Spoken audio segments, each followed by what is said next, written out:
Reusable and cleaning supplies are usually words we don't put in the same sentence, but one CEO has managed to make that happen exactly the way I described it. Sarah Paiji Yoo is the CEO and co-founder of Blueland.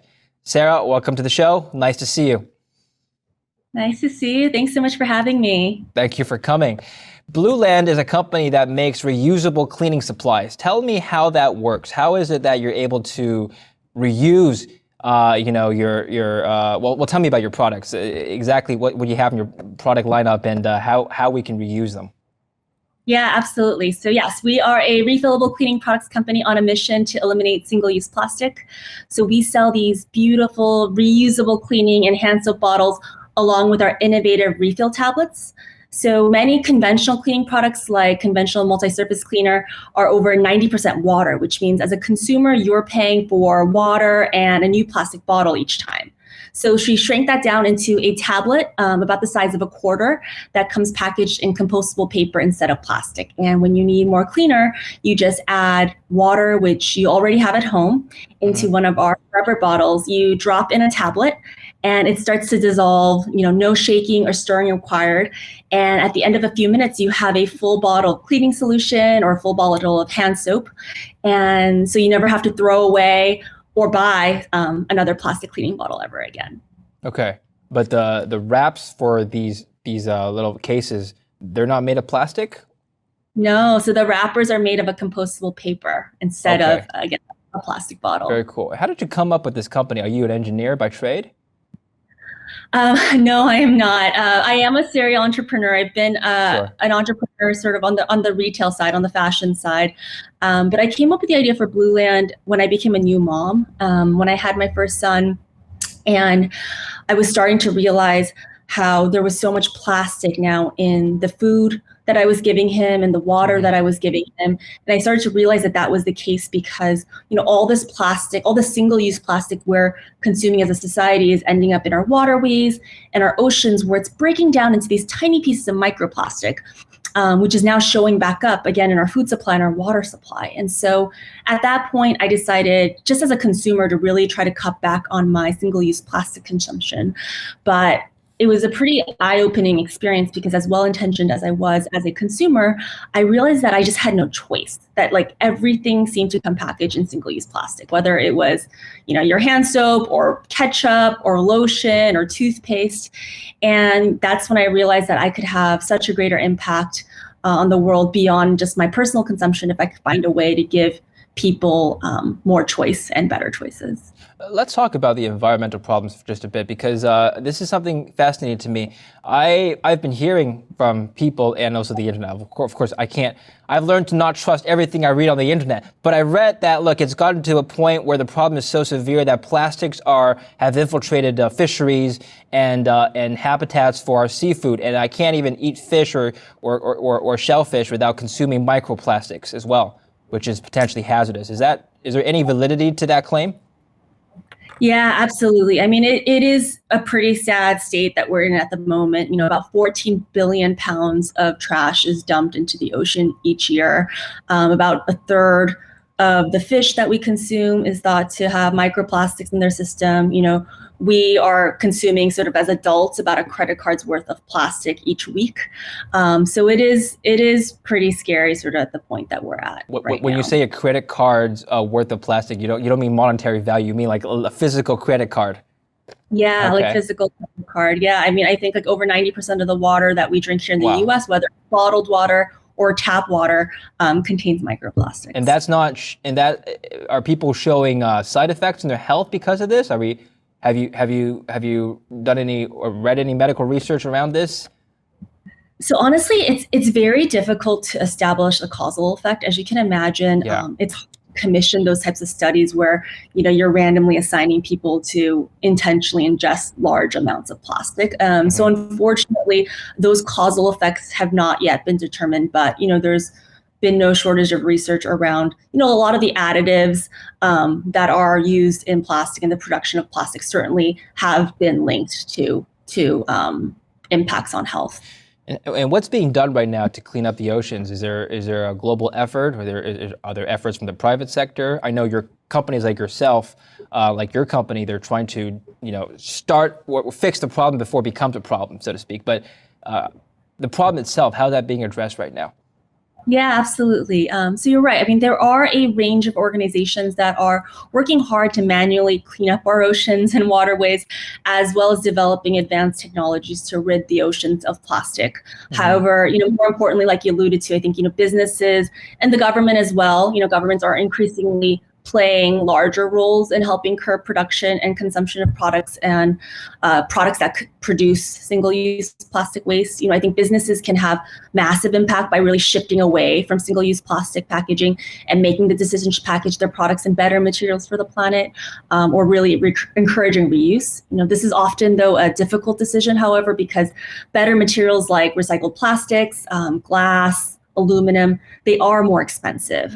However, the good news is that more and more consumers are really demanding this of businesses. The governments can also play an incredibly important role as well through regulation, incentives, and taxes to really drive businesses to adopt better practices. How many companies within the cleaning supply sector are doing what you're doing right now?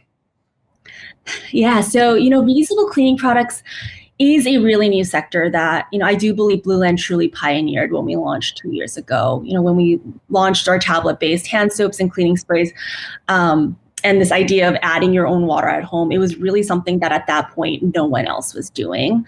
Now we have seen a lot of the large CPG players enter with their own types of refillable and reusable solutions, typically in the liquid concentrate space, where instead of selling these large watered down sprays, these concentrates are something that you can add water to at your home. However, because those products are still liquid, they typically do come still packaged in single-use plastic. So Sarah, let me ask you this. If the entire industry of cleaning supplies were to do exactly what you're doing now, how much plastic roughly would we be saving percentage-wise every year? Yeah, our calculations would say that if everyone shifted to a reusable system instead of consuming a new plastic cleaning bottle every time they needed new cleaning products, that we could save 100 billion plastic bottles from entering sort of our landfills as well as oceans. Okay. And so my next question is, why aren't people doing it now? Is it because it's costly for them to shift away? Do they have deals or existing business relationships with plastic suppliers? I mean, why isn't the industry making this shift towards what you're doing?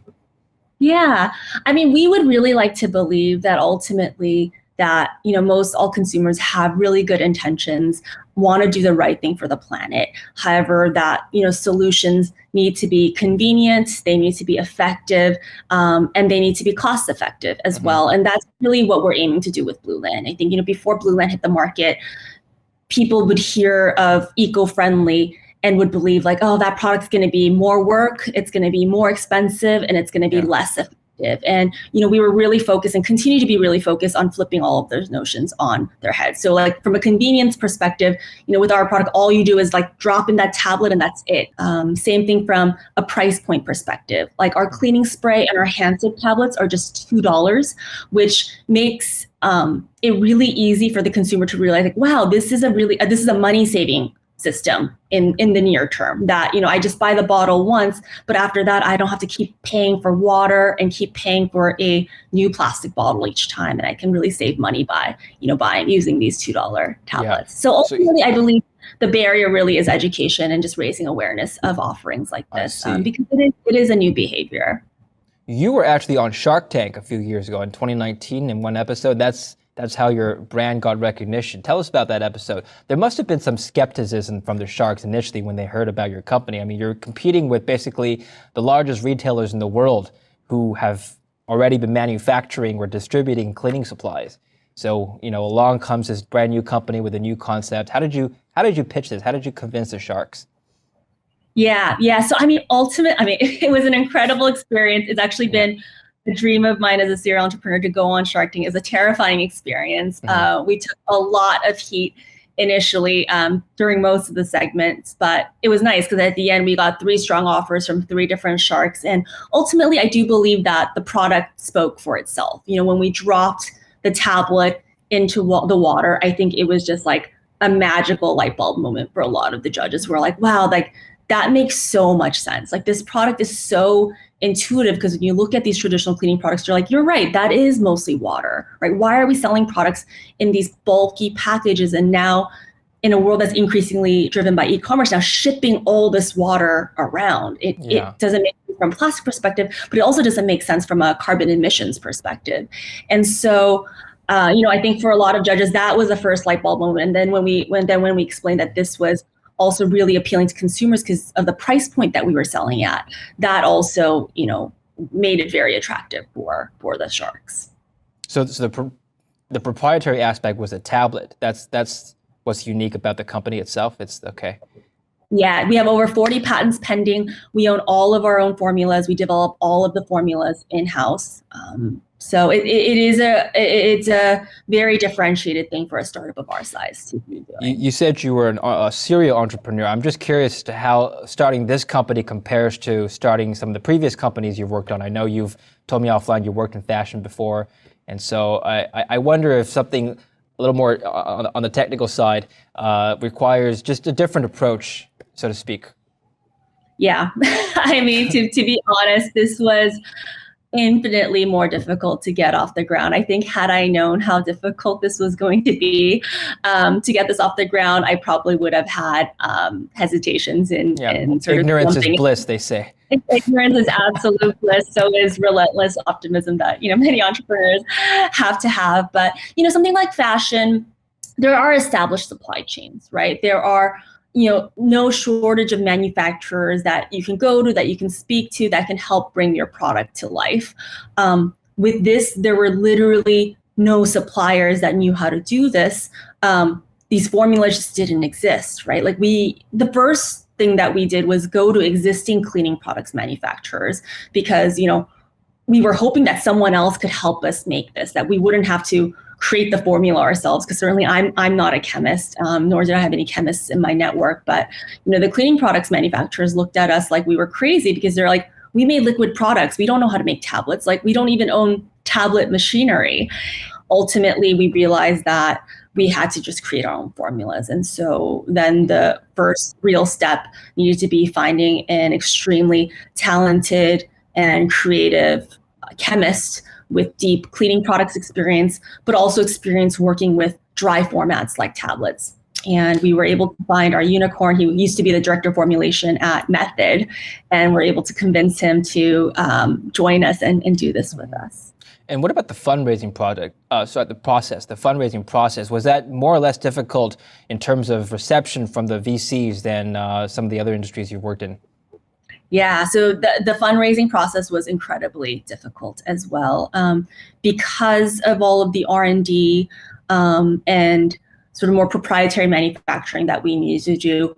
We had a need to raise capital when we were pre-product and pre-launch. And so as you can imagine, that was a very large, leap of faith that, our first set of investors had to take to invest with us. And so it was a very difficult process. I mean, even, when we were out fundraising for Blueland 3 years ago, it wasn't even obvious yet that consumers were very interested in sustainability and interested in, eco-friendly products. I think, certainly in the past few years, climate change has really come to the forefront, as has consumer interest in plastic pollution and leading a more eco-conscious lifestyle. But I would say 3 years ago that wasn't clear, and we got a lot of pushback from investors saying that people don't really care about the environment. People only care about their own health and safety. People care about saving money, but they're not willing to change their behavior for the planet. And how did you decide to distribute this product? Was it online or through brick and mortar stores? What was your decision-making process like there? Yeah, so it was really important for us to launch direct to consumer. We had no doubt in our minds that was the best way to launch this company, because we recognize that our products are a change in behavior. Like, these are not the ways that people have consumed cleaning products in the past. And so we wanted that sort of direct line of feedback and relationship with our customers, so that we could hear directly from them and see through sort of the range of data sources that we have, whether they liked the products, what they didn't like about the products, and the feedback they had for us, because we wanted that ability to iterate on our products, especially in the early days. Okay. And do you have any data on the types of people who are customers of Blueland? What kind of demographics we're talking about, their lifestyles and their age and so forth? Yeah. So, I mean, we have a couple different buckets of consumers. Certainly our early adopters were more so like the staunch environmentalists who are willing to do anything, pay up, do more work for the sake of the planet. And I think those people have been incredible supporters since day one. They also give our company a lot of credibility. But the larger group of folks that we have attracted, we call them the millennial families. These are families and certainly a lot of moms who have made the decision to switch to non-toxic products when they became pregnant or when they had their first babies. And now this has been kind of the evolution of, moving from their initial move to non-toxic products, but now moving to products that were also better for the environment. Yeah. One of the criticisms for not this kind of sector, but any business that promises to make the environment better, including organic foods, for example, they typically are a little more expensive than traditional products that don't have similar promises. And so it's almost as if doing good for the environment, for the planet, is like a rich man's game. It's like you've got to be wealthy to be able to afford to help the planet. How do you feel about that kind of an argument? And do you think that trend could possibly change in the future? Yeah, absolutely. And I think, I completely now, being on the other side and being a sustainable business, I understand why that's the case. I certainly don't think it's the intention of most sustainable brands to create a product that is exclusive or not accessible to the broader population. But I think it comes down to either, you're a small business without very much scale, and so your costs are naturally just a lot higher than, a lot of these traditional CPG companies. They're doing, $50 billion plus revenue per year, right? So you're doing like thousands of percentages, if not more, less than that. And so there's, the scale of your own business, but also the scale of the suppliers that you're sourcing from, because historically there hasn't been as much demand, for example, for compostable packaging. Those materials are also a lot more expensive for the suppliers to produce, because they don't have as many customers or as many companies that are asking for them to produce this or looking to buy these products. But I do really hope that this will shift as the increasing demand from consumers for more earth-friendly products are then engendering more businesses that are creating earth-friendly products. Well, what needs to happen in order for this shift to happen? What needs to take place before more people, more consumers start demanding these types of products? Yeah, so I think, it's unfortunately a little bit, chicken and the egg, because I think also for consumers to be able to or want to demand more of these products, I think, like to your point, the prices of a lot of these products have to drop, which is what, took Blueland so long to come to market. We were in development for over 2 years because, we really, as founders, did not want to launch the product until we could get to a $2 per tablet refill price point. That was really, really important to be able to out the gates showcase that value and be able to tell people, like, look, this is actually a cheaper alternative than those conventional products. So not only is it better for you and your family, not only is it better for the planet, but it's also, better for you and your family and your wallets. Yeah, I think it needs to also demonstrate that its performance is in its utility is superior as well. Like Tesla, for example, is popular not just because it promises to help the environment with electric vehicles, but also their cars are known and rated to be better performing than some of their peers. And so the point I'm making is, what needs to happen for consumers to realize, well, maybe Blueland has a superior product, or maybe somebody else who offering to clean up the environment, their product actually performs better than their competitors. That it's just a matter of marketing. No, that's a great point. And it goes beyond marketing, right? It absolutely, especially cleaning products. When you think about like the most important thing to a consumer for cleaning products, it's cleaning efficacy, which makes a lot of sense. Cleaning is not something most people just do for fun. It's not a hobby. They're cleaning because they need something that needs to be. Yeah, it's certainly not a hobby. No. You want to clean it well. And I think especially in the world of COVID, the bar for efficacy has gone even higher, right? Yeah. And people's desire for a really clean surface or really clean hands has become even higher. And, to that end, another standard that we set for ourselves, and we're unwilling to launch before we hit, and really unwilling to launch any new products before we hit, is to showcase that efficacy and not hold ourselves just to the standards of other sort of natural or non-toxic brands, but really, hold ourselves to the same standards as the conventional brands. So every single one of our products, we do test in independent third-party labs alongside major brands. And not only do we speak about the amazing efficacy of our products across our website and across, all of our marketing channels, but we also make the details of those studies available on our website, so that consumers can go deep and see that we're not just saying, oh, these products work really well, trust us. We're saying here are the results to those. You brought up COVID. I'm just curious as to how your sales did last year compared to the previous year. I mean, basically you had a year where the entire world decided to be germophobic and everybody was locked down at home. Isn't that kind of the perfect environment for a cleaning supplies company? Yeah.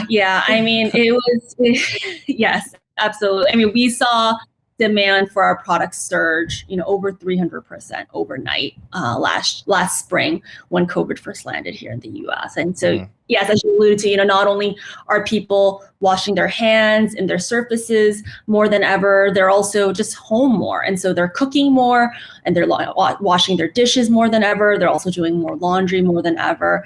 And so, we definitely were very fortunate to be sitting in the categories that we were, and also felt very lucky that we could really be serving a need at that time. I'm just curious, are you selling B2B at all? We are not selling. So we are not, we're not pursuing B2B. We do sell a lot of B2B because we get a shocking number of inbounds.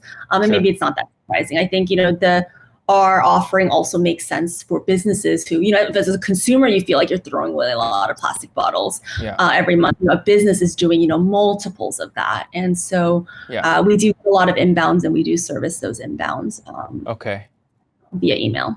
Finally, let's talk about your expansion. I'm curious to know how you want to grow the company. You and I were talking offline. You want to potentially grow this into other sectors as well, personal care, beauty products as well. How do you make reusable beauty products, Sarah?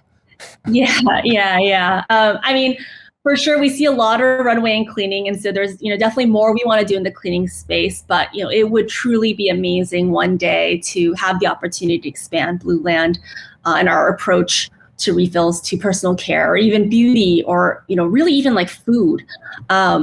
In personal care, there are a lot of offerings at farmers markets and neighborhood co-ops of refilling personal care products like shampoo or body wash. There is this behavior where, in these neighborhoods, people will bring their containers, like their reusable containers, to these local stores or to these local farmers markets and top them off.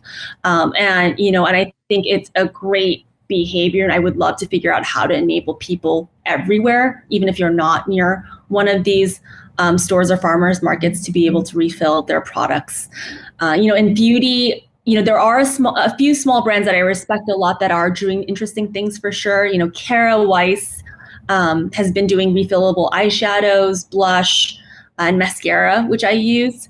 A new brand, Ace of Air, is a new beauty brand, is also supporting refillables, which is great. But yeah, would love to sort of throw our hat into the ring and be able to take a lot of what we learned in making these, dry format cleaning products and extend that to beauty and personal care one day as well. So one more, you mentioned food. I just have to follow up. What do you mean by food? How do you make reusable food? I should clarify that. I should clarify. I would just think, So I'm thinking like center of the grocery store, right? You think about all those packaged snacks and packaged foods, right? I would say close to, if not 100% of that, right, is packaged in single-use plastic, right? No one is using, compostable paper like that we are for our tablet. And that was incredibly hard to source. Like that, again, that was another example of that compostable paper for our tablets. We actually, had to go outside of the US, we looked in Europe, and ultimately we ended up having to buy our own machinery and bring it into our own manufacturer. Like, that's how hard it is to find suppliers for these products. And, would love to extend, some of what we learned in the true packaging space to other areas like food as well. Well, thank you very much, Sarah, for coming on the show today. And I look forward to following up again and talking more about different aspects of your business. Thank you very much. Thanks, David. And thank you for watching Kitco News. I'm David Lin.